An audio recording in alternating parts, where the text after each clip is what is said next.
리드 시험을 준비하고 계신 당신을 위해 준비했습니다. 수많은 카테고리 중에서도요, 유독 응시자들이 이렇게 고개를 젓는 분야가 있죠. 네, 있죠. 바로 물 효율성, water efficiency, 약칭 WE입니다. 이게 뭐랄까 계산도 복잡하고 용어도 너무 생소해서 많이들 어려워하시더라고요. 맞습니다. 특히 점수 배점은 높은데 어디서부터 공부해야 할지 막막한 항목들이 분명히 있습니다. 네네. 그래서 오늘 저희는 당신이 보내주신 자료들을 바탕으로 이 WE 카테고리의 가장 까다로운 두 가지 주제, 바로 물계량과 냉각탑 용수 사용을 한번 집중적으로 파헤쳐 보려고 합니다. 좋습니다. 오늘 저희 목표는 아주 명확합니다. 단순히 시험 요건을 막 나열하는 게 아니고요. 왜 이런 규정이 생겼는지 그 의도를 이해하고 또 복잡한 숫자들을 어떤 맥락에서 기억해야 하는지 이걸 확실하게 알려드리는 겁니다. 맞아요. 맥락이 중요하죠. 자, 그럼 당신이 지금 막 새로운 리드 프로젝트의 담당자가 되었다고 한번 상상해 보세요. 가장 먼저 뭘 해야 할까요? 바로 우리 건물의 물 사용량에 대한 종합 건강검진을 예약하는 겁니다. 비유가 아주 좋은데요. 그게 바로 첫 번째 주제인 물계량의 시작점이죠. 맞습니다. 어떤 의사가 환자 상태도 모르고 약을 처방하겠어요? 물 관리도 똑같거든요. 우리 건물이 어디서 얼마나 또 어떻게 물을 쓰는지 정확히 알아야 절약 계획도 세울 수 있는 거죠. 그렇죠. 그래서 리드는 이걸 선택이 아닌 필수로, 즉 선수 요건, 프리리퀴지트로 지정했습니다. 이름은 빌링 레벨 워터 미터링입니다. 아, 선수 요건이요? 그럼 이걸 충족 못하면 다른 항목에서 아무리 점수를 잘 받아도 인증 자체가 그냥 불가능하다 이 뜻이군요. 바로 그겁니다. 점수 이전에 그냥 자격 요건인 셈이죠. 핵심 요구사항은 아주 간단하고 명료해요. 건물과 그 부지에서 사용하는 모든 음용수, 즉 포테블 워터의 총량을 측정할 수 있는 영구적인 수도 계량기를 설치하는 겁니다. 여기서 모든 음용수라는 게 좀 중요하겠네요. 그냥 시에서 공급하는 상수도 계량기 하나, 그거면 되는 게 아닌가요? 와, 정말 좋은 지적이세요. 만약 프로젝트 부지 안에 지하수를 파서 쓰는 우물이 있다. 그러면 그 우물에서 끌어오는 물의 양까지도 전부 측정해야 합니다. 아, 그렇군요. 네, 공급원이 무엇이든 간에 건물로 들어오는 모든 음용수는 예외 없이 계량 대상이 되는 거죠. 근데 여기서 끝이 아니에요. 아, 또 있나요? 네, 계량기 설치보다 어쩌면 더 중요한 두 번째 요구사항이 남아있거든요. 아, 그거군요. 그 유명한 5년 데이터 공유 약속. 이게 왜 그렇게 중요한가요? 솔직히 5년은 좀 길어서 부담스럽기도 하고 실제로 프로젝트 팀들이 이걸 잘 지키나요? 정말 현실적인 질문이네요. 그리고 실제로 그런 문제들이 생기기도 합니다. 그럴 것 같아요. 리드가 이 5년 데이터 공유를 요구하는 이유는요. 인증이 일회성 쇼로 끝나는 걸 막기 위해서입니다. 건물 짓고 인증만 받으면 끝. 이게 아니라 그 건물이 실제로 운영되면서 계속 물을 효율적으로 쓰는지 보겠다는 거죠. 아, 지속적인 관리? 그렇죠. USGBC의 월별, 연간 데이터로 보내면서 프로젝트 팀은 계속해서 물 사용량에 신경을 쓸 수밖에 없게 만드는 겁니다. 일종의 지속적인 관심과 관리를 강제하는 장치인 셈이죠. 알겠습니다. 그럼 정리해보죠. 첫 번째 관문인 선수 요건은 건물로 들어오는 모든 음용수를 측정할 계량기를 달고 앞으로 5년간 데이터를 성실히 제출하겠다. 약속하는 것. 네, 맞습니다. 자, 이렇게 기본 건강검진을 마쳤다면 이제 더 정밀한 검사를 통해서 추가 점수를 얻을 차례입니다. 여기서부터가 정말 흥미로워지는데요. 바로 WE 크레딧, 워터 미터링입니다. 네. 선수 요건이 우리 집 전체 수도 계량기를 확인하는 거였다면 이제부터는 부엌 싱크대, 화장실 변기, 세탁기에 각각 별도의 계량기를 다는 것과 비슷하다고 생각하시면 쉬워요. 아, 훨씬 세분화되는 거군요. 그렇죠. 건물 전체 사용량이라는 그 뭉뚱그려진 데이터만으로는 부족하니까 주요 시스템별로 물 사용량을 추적해서 범인을 찾아내자는 거죠. 이걸 서브미터링이라고 합니다. 훨씬 더 정밀한 데이터 분석이 가능해지겠네요. 그럼 1점을 받으려면 정확히 몇 군데에 이 서브미터를 설치해야 합니까? 리드가 제시하는 주요 물 사용 하위 시스템 목록 중에서요. 딱 2개 이상만 선택해서 계량기를 설치하면 1점을 받을 수 있습니다. 2개요? 네. 근데 여기서 중요한 건 각 시스템별로 요구하는 계량 범위가 조금씩 다르다는 점이에요. 아, 잠시만요. 그 목록 듣기 전에 궁금한 게 있는데요. 보통 프로젝트에서 가장 많이 선택하는 뭐랄까 가성비 조합 같은 게 있나요? 설치도 좀 쉽고 효과도 좋은 그런 조합이요. 아주 예리한 질문이십니다. 물론 프로젝트 특성마다 다르지만 일반적으로 가장 많이 선택하는 조합은 이리게이션, 즉 관계용수와 Indoor Plumbing Fixtures and Fitting, 실내 위생기구입니다. 아, 그 두 가지요? 네, 관계용수는 5개배관에 계량기 하나만 추가하면 되니까 비교적 간단하고요. 실내 위생기구는 화장실로 들어가는 주 배관에 설치하면 되니 효율적이거든요. 이 둘이 전체 물 사용량에서 차지하는 비중도 크고요. 그렇군요. 그럼 그 두 가지를 포함해서 어떤 시스템들이 있는지 쭉 한번 짚어주시죠. 시험을 위해서 영어 용어랑 같이 기억해둬야 할 것 같아요. 네, 첫째, 방금 말씀드린 irrigation, 관계용수. 전체 관계 면적의 80% 이상을 커버해야 하고요. 80%요? 둘째, Indoor Plumbing Fixtures and Fittings, 실내 위생기구인데 이것도 전체 기구 용량의 80% 이상을 측정해야 합니다. 셋째는 Domestic Hot Water, 생활용 온수입니다. 이것도 나오는 온수의 80% 이상을 계량해야 하죠. 아, 80%라는 기준이 계속 나오네요. 맞습니다. 이어서 넷째, 보일러가 있고요. 다섯째는 Reclaimed Water, 중수. 이건 예외적으로 80% 기준 없이 사용량 전체 100%를 계량해야 합니다. 아, 중수는 100%군요. 네. 마지막으로 Other Processed Water, 기타 공용 용수가 있는데 이 중에서 딱 두 가지만 충족하면 되는 겁니다. 명확하게 정리가 되네요. 전체 사용량을 측정하는 게 필수 요건, 그리고 2개 이상의 하위 시스템을 80% 이상씩 측정하는 게 1점짜리 추가 학점. 이 차이만 기억하면 되겠군요. 정확합니다. 측정 없이는 관리도 없다는 게 이 파트의 철학이죠.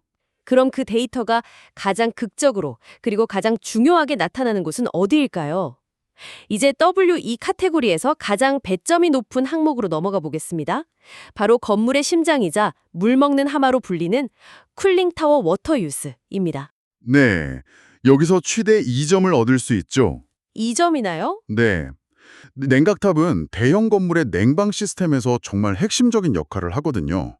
실내에서 발생한 열을 흡수한 냉매를 식히기 위해서 물을 증발시키는데 이 과정에서 어마어마한 양의 물이 공기 중으로 사라집니다. 아, 여름에 큰 빌딩 옥상에서 김이 막 피어오르는 게 바로 그것 때문이군요. 맞습니다. 바로 그거죠. 근데 물이 증발하고 나면 뭔가 문제가 생기지 않나요? 예를 들어 소금물에서 물만 증발시키면 소금이 남는 것처럼요. 바로 그겁니다.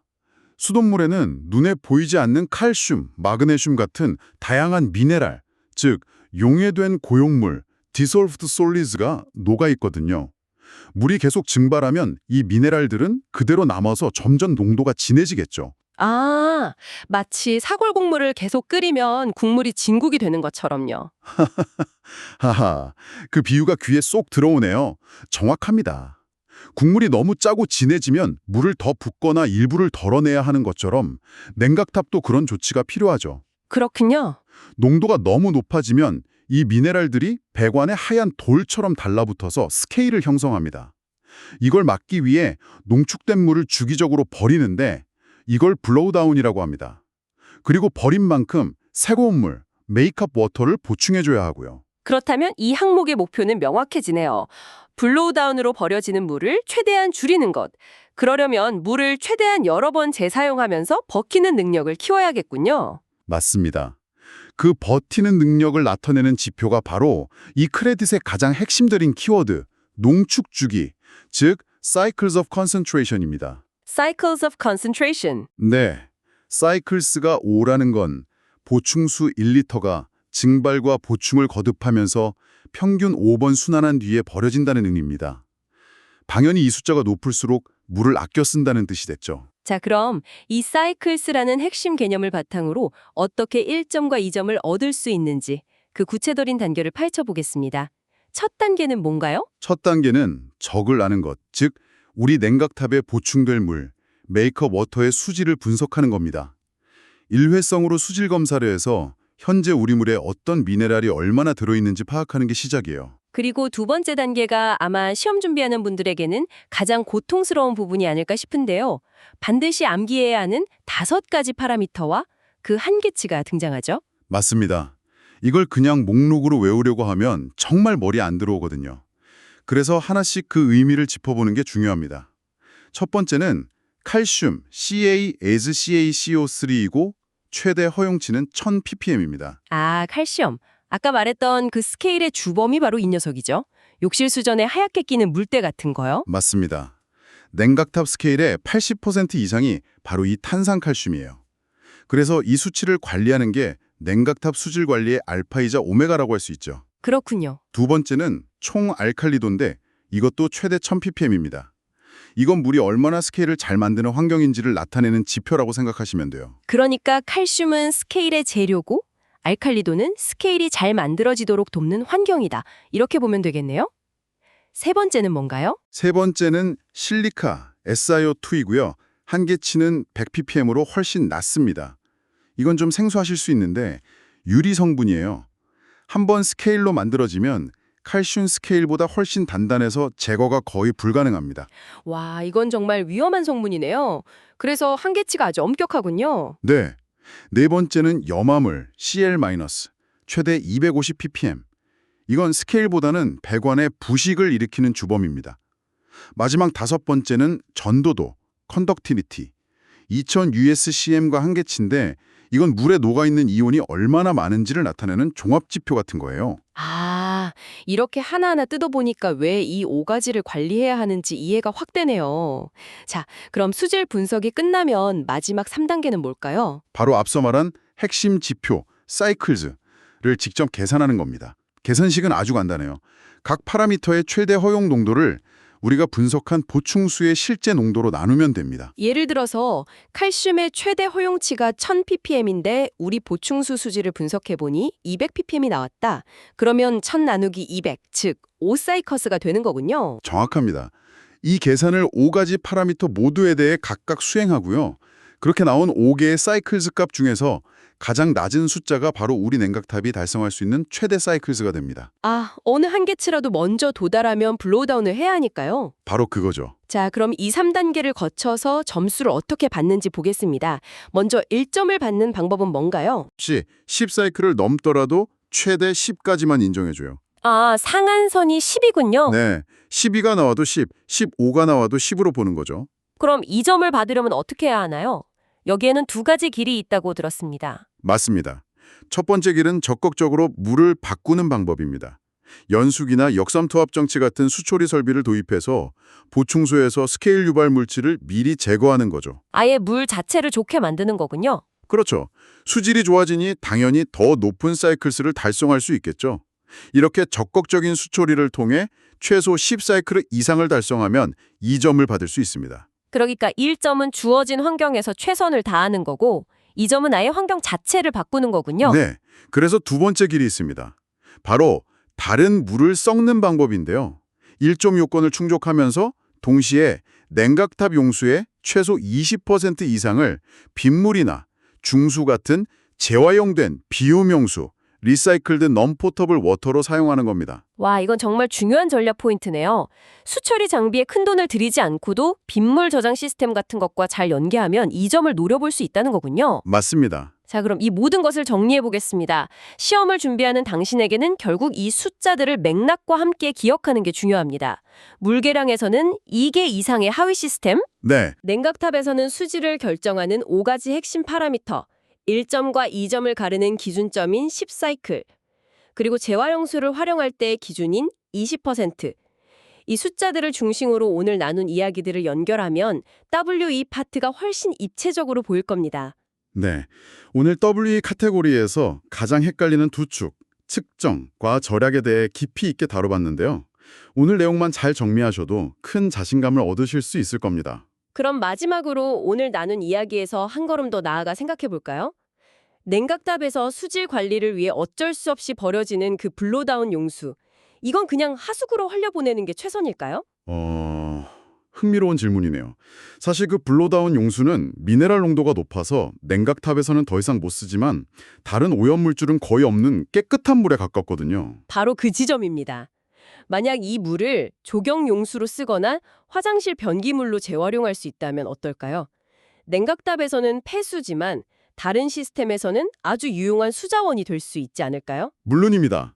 그게 바로 리드가 궁극적으로 추구하는 통합적 설계, Integrative Process의 아주 좋은 예시입니다. 개별 시스템의 효율만 보는 게 아니라 A 시스템에서 버려지는 것을 B 시스템의 자원으로 활용하도록 건물 전체의 물순환 시스템을 하나로 엮어서 설계하는 거죠. 와, 네.